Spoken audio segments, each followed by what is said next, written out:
Well, that's not the context here. This is talking about any discussion of Israel's right to self-defense erases the colonial context. It's calling Israel a colonial state. So could we just answer my question? Do you agree with this? Yes or no? Senator, I don't claim to be an expert on the Middle East. I don't have the historic or regional expertise. Sounds like a maybe. That's a maybe? Maybe you agree? Can No. we get a yes or a no? Each say this is a policy question or a question for foreign experts.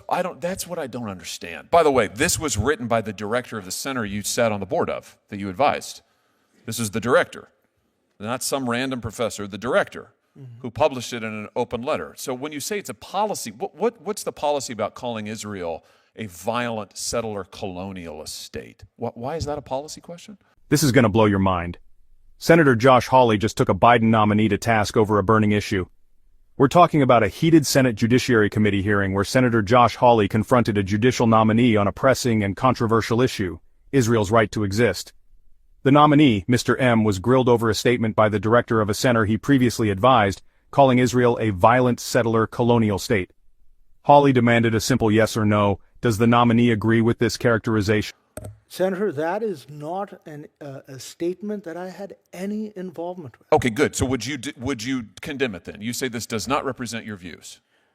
Senator, I have no basis as a judicial nominee to cast views on the Middle East or what does or does not happen This there. is what you're not answering my question. I'm asking you whether this individual who said that Israel was a violent settler colonial state, I'm just trying to get you to say, do you agree with that or not? And I've asked you now 4 different times, 4 different ways. You're not answering me. Why is that? Why can't you just say, no, I don't agree with this? Let's try again. Yeah. Do you agree with this statement, yes or no?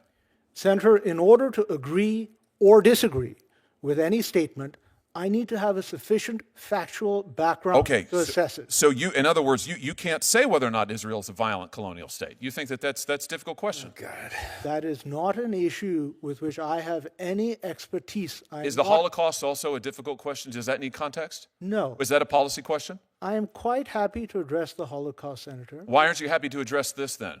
Why is it that an individual in the center that you directed who calls Israel a violent colonialist state, those are racist comments, why can't you condemn that? I don't understand it. You won't answer my questions, you won't answer Senator Cruz's questions, you wouldn't answer Senator Kennedy's questions. I don't understand why this is complicated.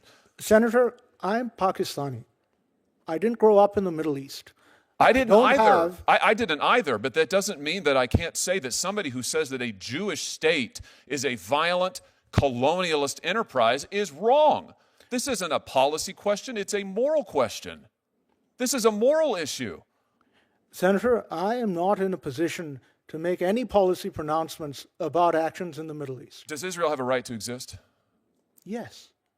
Should American Jews be safe in their homes and on their campuses? Senator, there is Just no yes one. or no, please. Spare me the lectures. Yes or no. Did you course. advise against this letter? You sat on the advisory board. Did you advise against it? I never even heard of that letter. But Mr. M dodged, citing a lack of expertise and claiming he couldn't take a position without more context. Hawley wasn't letting it slide. He argued that it wasn't just geopolitics, it was about moral clarity. If someone calls Israel a violent colonial state, shouldn't we unequivocally condemn that? Isn't it our duty to stand against rhetoric that fosters division and hatred?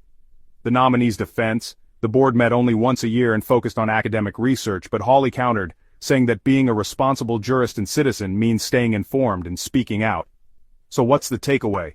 Hawley's grilling wasn't just a political performance, it was a moral challenge. Clarity, courage, and accountability are non-negotiable, especially for those in positions of power. I'd love to hear your thoughts. Was Hawley right to push so hard? Should Mr. M have taken a clear stance? Drop your opinions in the comments below. Subscribe for more in-depth discussions. Thanks for watching, and I'll see you in the next video.